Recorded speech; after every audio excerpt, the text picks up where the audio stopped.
Hello বন্ধুরা, আমি রবিন আর এখন কথা বলবো ইন্দ্রদীপ দাশগুপ্তের গৃহপ্রবেশ সিনেমার শুটিং শুরু হয়ে গেছে। অভিনয়ে রয়েছেন শুভশ্রী, কৌশিক গাঙ্গুলি, জিতু কামাল, সোহিনী সেনগুপ্ত এবং রুদ্রনীল।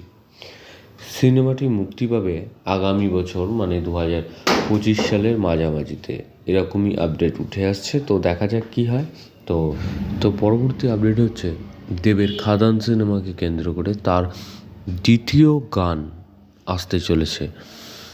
তো এই গানটি হতে চলেছে একটি রোম্যান্টিক গান, এরকমই কিন্তু আপডেট উঠে আসছে।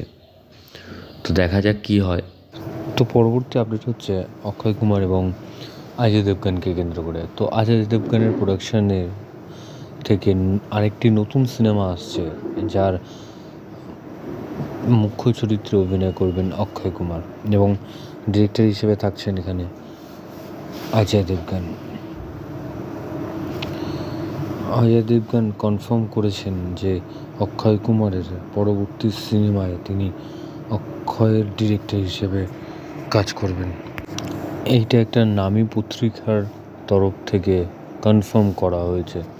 তো এরকমই আপডেট উঠে আসছে। তো দেখা যাক আদৌ এটা সম্ভব হয় কি না। তো এরকম ধরনের আরও আপডেট পেতে তোমরা সাবস্ক্রাইব করো চ্যানেল প্লে বাংলা পিবি এবং বেল আইকনে ক্লিক করতে পারো। বেল আইকনে ক্লিক করলে তোমরা সবার নোটিফিকেশন পেয়ে যাবে। ধন্যবাদ।